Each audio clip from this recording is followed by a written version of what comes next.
Buenas noches a todos, bienvenidos a la octava clase virtual, segunda sesión de la materia Econometría, Grupo E, semestre 1, 2022, de la carrera de Ingeniería Comercial. Continuando con el avance de la materia, nos corresponde ingresar a comprobar la presencia de multicolinealidad y ver cómo se puede solucionar la misma. ¿Alguien puede decirme, alguien recuerda por favor, en qué consistía el problema de multicolinealidad?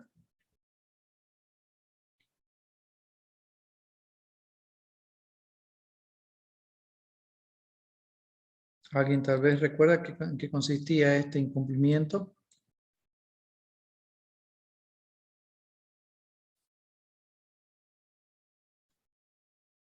¿Nadie se acuerda en qué consistía el problema de multicolinealidad? Es cuando dos o más variables independientes están correlacionadas, dicen. Entre sí. Muy bien, Fabiana Villarreal. Gracias. Entonces vamos a avanzar ahora este tema en lo que viene a ser eViews. Para eso vamos a ver lo siguiente. A ver. Para ilustrar el problema de multicolinealidad, asúmase el siguiente modelo. Este es un modelo de regresión lineal múltiple, donde y es igual a beta sub 1 más beta sub 2 por x sub 2 más beta sub 3 por x sub 3 más beta sub 4 por x sub 4 más mu sub i, donde vamos a identificar cada una de estas variables. La variable dependiente va a ser el soporte o asignación del Tesoro General de la Nación. X sub 2 va a ser el porcentaje de la participación de Santa Cruz en la población nacional. X sub 3, el porcentaje de participación de Santa Cruz en el PIB nacional. Y X sub 4, la cantidad de estudiantes que se tiene en Santa Cruz. Estos datos se van a presentar de la siguiente forma. Vamos a tener los datos del año 92 al año 2002. Ya me toca actualizarlo. Entonces tenemos aquí la asignación del Tesoro General de la Nación, el porcentaje de participación sobre la población total, el porcentaje de participación sobre el PIB y la población estudiantil en la ciudad de Santa Cruz. Bueno, el departamento de Santa Cruz. Entonces, con estos datos vamos a hacer las pruebas que corresponden para poder identificar los síntomas que nos permitan establecer si se tiene o no el problema de multicolinealidad. Entonces, vamos a verificar estos síntomas con la ayuda de eViews. Ustedes hacen clic en eViews. Les sale un mensaje de que se trata de una versión liviana, edición universitaria con una vigencia de 1 año. Le dan OK. Lo que tienen que buscar aquí es la opción de abrir un archivo extranjero, tal como Excel. Esto les va a permitir abrir archivos de Excel.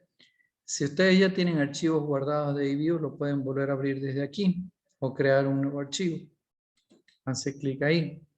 Y bueno, yo voy a buscar donde están los apuntes de ahora. Bien. Ahora les salen ciertos pasos que son para ver cómo se van a abrir los archivos, filas por columnas, columnas por filas, etcétera, identificar títulos. Le pueden dar finalizar o le pueden dar siguiente, siguiente, hasta finalizar. Esos ajustes los pueden hacer ustedes o los pueden aprender más adelante ustedes con la práctica continua. Le damos a finalizar. Aquí le vamos a dar sí, directamente. Y se abre el archivo de trabajo de multicolinealidad en eViews. Ahora bien, vamos a aprender a hacer el análisis de regresión de distintas formas en la medida que vamos pasando clases. Distintos caminos para poder realizar el análisis de regresión. ¿Ok? Vámonos con los más fáciles y directos. Aquí hay una pestaña donde dice Quick. Quick significa rápido. Hacemos clic ahí y buscamos la penúltima opción donde me dice estimar ecuación. Y me sale una ventanita donde yo tengo que cargar el modelo que yo quiero que se realice la regresión. Entonces, sabemos que la variable dependiente va a ser el TGN. Miren, les sale una lista desplegable que si ustedes quieren pueden seleccionar de ahí. Le damos a dar espacio y para que pueda reconocer el beta sub 1, que no está acompañado de ninguna variable independiente o explicativa, vamos a colocar la letra C y le damos espacio nuevamente. Y ahora ya vamos a colocar los valores de las variables independientes, o por lo menos su nombre. POB, población, espacio, PIB, espacio, estudiante, EST. ¿De dónde salen estos? Es básicamente del nombre que tiene cada una de las columnas. Por eso es que es bien importante poder identificar cada variable con un nombre en la primera fila, como aprendimos en las anteriores clases. El método que va a realizar el análisis de regresión, fíjense, todos estos métodos existen para poder hacer el análisis de regresión.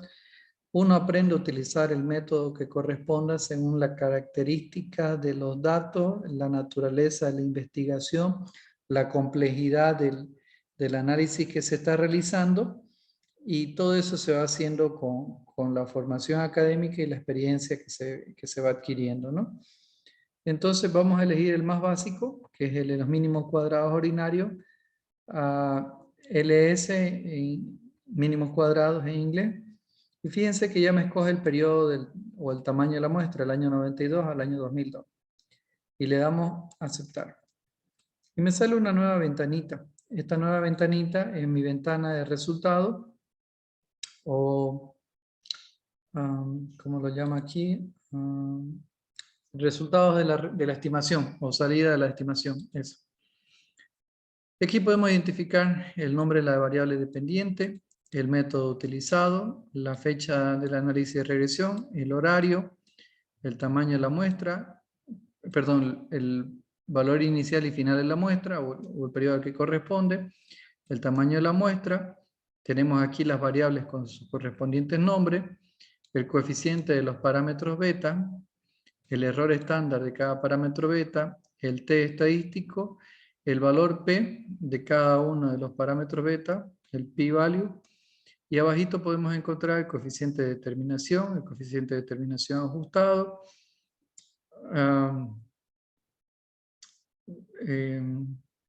la suma de los cuadrados de la regresión, está el f estadístico, el valor p del f estadístico, la media de la varianza dependiente, de la varianza de la variable dependiente, etc. Y todo esto que nos van a servir para hacer otras pruebas de incumplimiento de los supuestos de normalidad.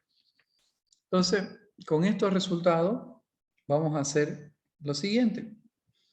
Vamos a verificar si se cumplen por lo menos 3 de 5 síntomas. Si se cumplen 3 de 5 síntomas, podemos afirmar que se tiene problema de multicolinealidad. Si se cumplen solamente 2 de los 5 síntomas, no se tendría problema de multicolinealidad. Algunos autores incluso dicen que se debería cumplir 4 síntomas para poder considerarse recién un problema de multicolinealidad. Lo estándar, generalmente aceptado, es 3 de 5. Bien. El primer síntoma, que es un poquito más complejo de entenderlo, indica lo siguiente. Un coeficiente de determinación elevado, donde se tenga valores t que son poco significativos. Veamos. Para este primer síntoma se tienen que seguir 3 pasos. ¿Ok?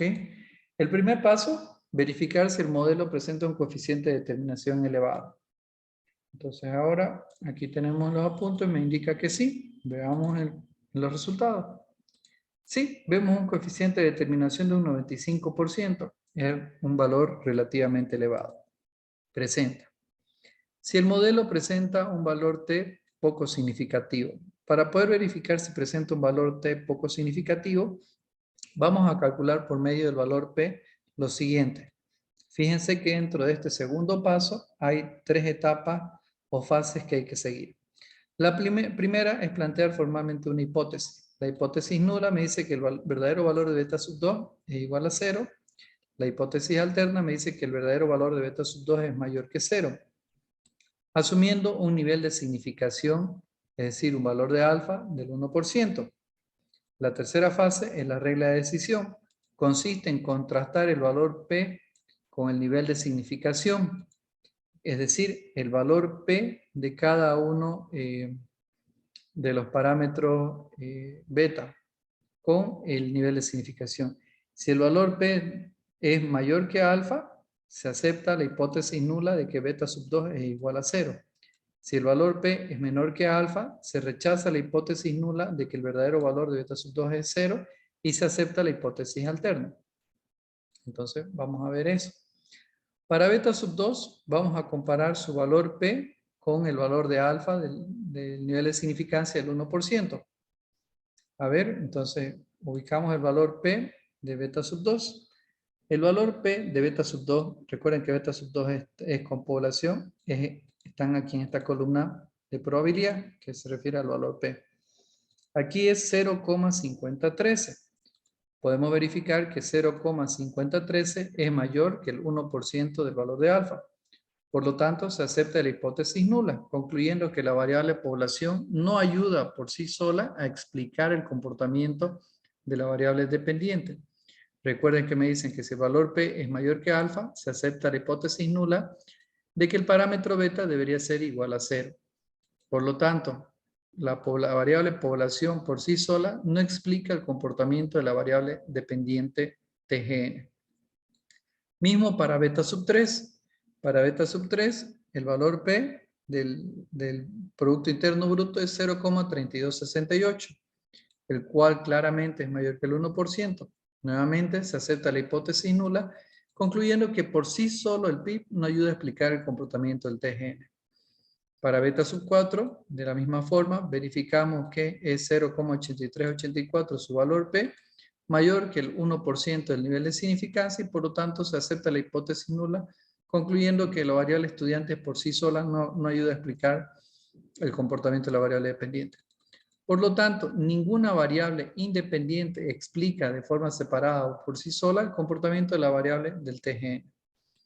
Entonces, presentan valores T poco significativos. La tercera fase dentro de este primer paso es si la prueba P es significativa. Esta prueba F, si el valor P de la prueba F es significativa, básicamente lo que hace es un test global F, es decir, si todas las variables independientes en su conjunto presentan un valor son estadísticamente significativos y todas explican en su conjunto el comportamiento de la variable dependiente TGN. Entonces, al igual que en la anterior fase, tenemos tres etapas a seguir. La primera, planteamos formalmente la hipótesis nula me dice que beta sub 2 es igual a beta sub 3 y es igual a beta sub 4, y todas son iguales a 0. Y la hipótesis alterna me dice que beta sub 2 es distinto de beta sub 3, distinto de beta sub 4 y a su vez distinto de 0. El nivel de significancia del 1% y la regla de decisión. Si el valor P del estadístico F es mayor que alfa, se acepta la hipótesis nula. Si el valor P del estadístico F es menor que alfa, se rechaza la hipótesis nula. Entonces podemos encontrar el valor P del estadístico F aquí. Fíjense, aquí tenemos el estadístico F 43,62 y tenemos el valor P del estadístico F 0,00000067. Entonces claramente podemos ver que esto es menor que el 1%, menor que el nivel de significancia. Por lo tanto, se rechaza la hipótesis nula, concluyendo que todas las variables en su conjunto explican el comportamiento del TGN. Por lo tanto, se cumple el primer síntoma.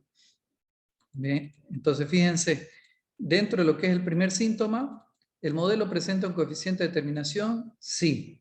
¿Presenta un valor T poco significativo? Es decir, el valor P de cada una de las variables independientes es poco significativo o no es significativo. Es decir, si cada una de las variables independientes por sí sola ayuda a explicar el comportamiento de la variable dependiente o no, ahí corresponde establecerlo. Y la tercera fase dentro de este primer síntoma me dice que si la prueba F es significativa, es decir, si todas las variables independientes en su conjunto ayudan a explicar el comportamiento de la variable dependiente, en este caso TGN. Como se cumplen las tres, podemos claramente afirmar que se está cumpliendo el primer síntoma. Ahora ustedes me dirán, dicen, ¿qué pasa si se cumplen 2 de 3? Si se cumplen 2 de 3, también se puede afirmar que se cumple el primer síntoma. Generalmente se da la situación en que se cumplen mínimamente 2 de 3 dentro de lo que es el primer síntoma. El segundo síntoma consiste en lo siguiente: si los errores estándar son muy altos o no son significativos. Veamos en qué consiste esto. Vamos a calcular si son altos o si son próximos al valor 1. Para poder calcular si el error estándar es muy alto o próximo a 1, lo que vamos a hacer es dividir el error estándar del parámetro beta entre el valor del parámetro beta y ver si esto es mayor que 1, igual a 1 o menor que 1. Entonces, para beta sub 2, vamos a dividir el error estándar de beta sub 2 dividido entre el valor del coeficiente beta sub 2. Entonces, dividimos el error estándar, que viene a ser en este caso 5.870.622, dividido entre 4.161.961. Similar criterio vamos a hacer para beta sub 2 y para beta sub 3. Como pueden ver, para beta sub 2, 1,41 mayor que 1. En este caso, el error estándar de beta sub 2 es alto. Para beta sub 3 me sale 0,94, el cual es próximo a 1. Por lo tanto, el error estándar de beta sub 3 es relativamente alto. Recuerden que si son mayor que 1 o próximo a 1, significa que son altos o que no son significativos. Para beta sub 4 me sale 4,7 y aquí es sumamente alto. Por lo tanto, se cumple el segundo síntoma, que me establece que los errores estándar son muy altos o no son significativos. Entonces ya vamos cumpliendo 2 de 2 síntomas. Veamos el tercer síntoma. El tercer síntoma me dice si los parámetros son indeterminados, lo cual no se presenta en este caso, puesto que si no fueran determinados, aquí yo no podría obtener valores para los coeficientes de los parámetros beta. En cambio, sí puedo obtener valores. Esto se da principalmente, recuerden, cuando es un problema de multicolinealidad perfecta. Ahí los coeficientes de los parámetros beta son indeterminados. Sin embargo, en este caso se trataría de un problema de multicolinealidad parcial, por lo visto. Entonces se va cumpliendo 2 de 3 síntomas. El cuarto síntoma me dice que pequeños cambios afectan o pueden producir grandes cambios en los parámetros estimados. Veamos. Entonces lo que voy a hacer es lo siguiente. Voy a congelar estos resultados haciendo clic en el botón Freeze. Y fíjense, se han congelado los resultados. Y voy a hacer una nueva regresión y voy a comparar los resultados. Para poder hacer la nueva regresión, me vengo a la pestaña Estimar, hago clic ahí y fíjense, voy a mantener la variable, pero lo único que voy a hacer es reducir el periodo de análisis. En vez de que sea desde el año 92, va a ser desde el año 93. En vez de que sea hasta el año 2002, va a ser hasta el año 2001. Y le damos a aceptar y se hace la nueva regresión. Y fíjense los resultados. Beta sub 1 prácticamente se ha duplicado. Beta sub 2 se ha dividido por la mitad. Y beta sub 3, ni qué se diga, ha bajado de 165 a menos 420. Entonces ha habido grandes cambios en los valores de los parámetros beta, a pesar de que el coeficiente de determinación se mantiene relativamente constante, ¿no? Entonces, pequeños cambios en los datos originan grandes cambios en la regresión. Ese es el síntoma. Entonces aquí podemos decir que se cumple el cuarto síntoma. En los parámetros estimados, fíjense que lo que se cambiaron fueron los valores, los coeficientes de los parámetros beta, pero el coeficiente de determinación se mantuvo prácticamente constante. Entonces vemos que se están cumpliendo ya 3 de 4 síntomas. El quinto síntoma me dice que los coeficientes pueden tener signo opuesto al esperado. A ver, el valor esperado para beta sub 2, beta sub 3 y beta sub 4 debería ser positivo. Veamos por qué. En este caso, lo que estamos afirmando es que la distribución del Tesoro General de la Nación entre los 9 departamentos estaría en función de la población, del aporte al PIB y de la cantidad de estudiantes. Si tengo mayor población o mayor porcentaje sobre la población total del país, me correspondería mayor dinero del TGN. Si tengo mayor aporte al PIB del país, también me correspondería que me asignen mayor cantidad del presupuesto del Tesoro General de la Nación, del TGN. Y si tengo mayor cantidad de estudiantes, precisamente porque tengo mayor población o mayor porcentaje de la población sobre la población total, también me correspondería un pedazo mayor de la torta de distribución del TGN. En consecuencia, tenemos una relación directa con todas las variables independientes, por lo tanto, deberíamos tener signo positivo en todos los parámetros beta sub 2, beta sub 3 y beta sub 4.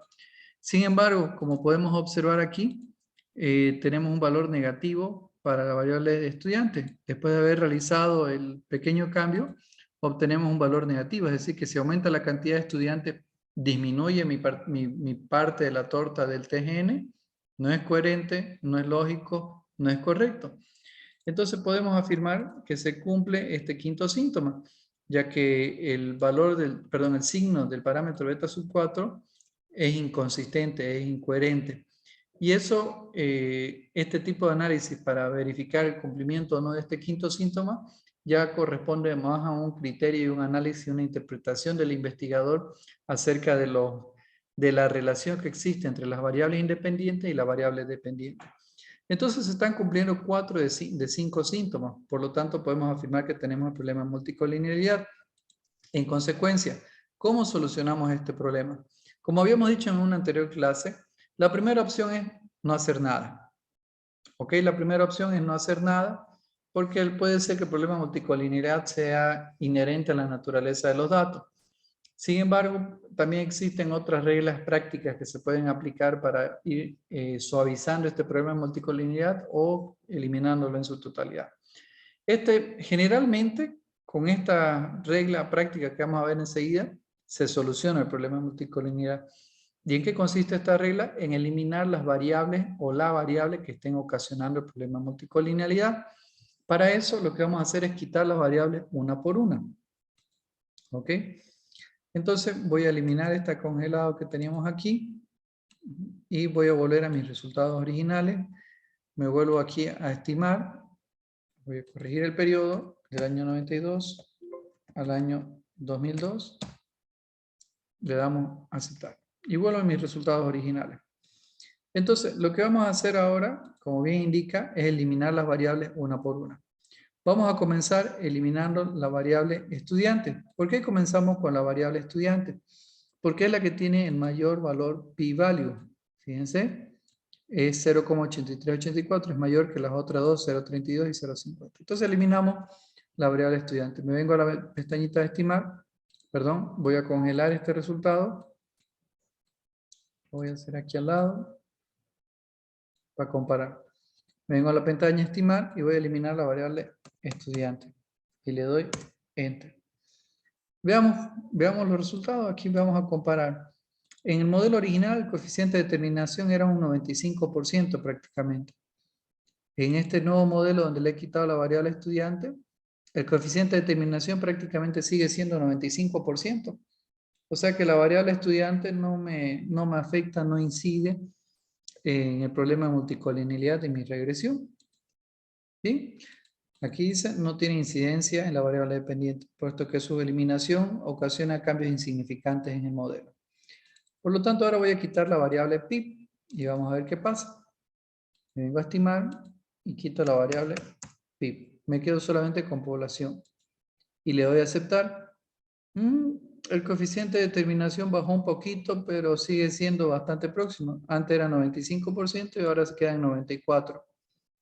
No tiene mucha incidencia. Entonces, la variable pip no es relevante en el modelo. Entonces, vamos a quitar la variable población y nos vamos a quedar con la variable pip. Ok, vamos a ver qué pasa. Vamos a darle a estimar.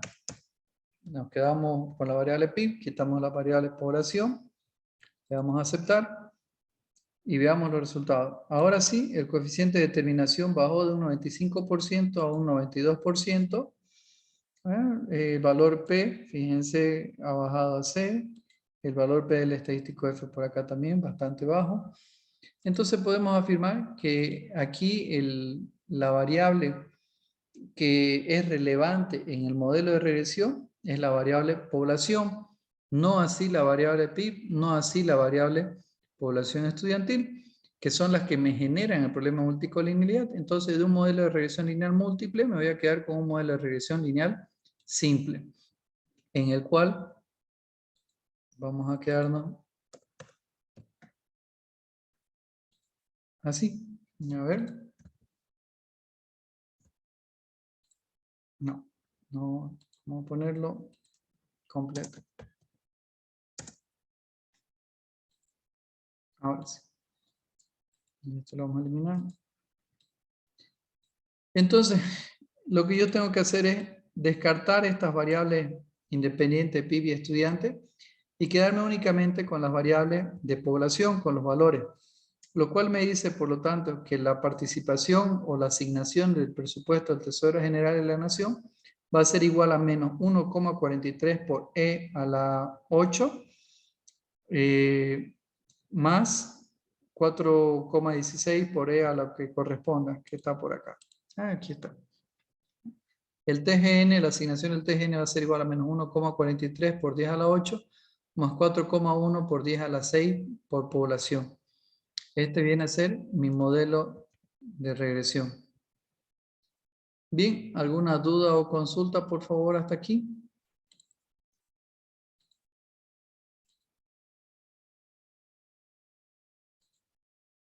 Ok, detengo la grabación.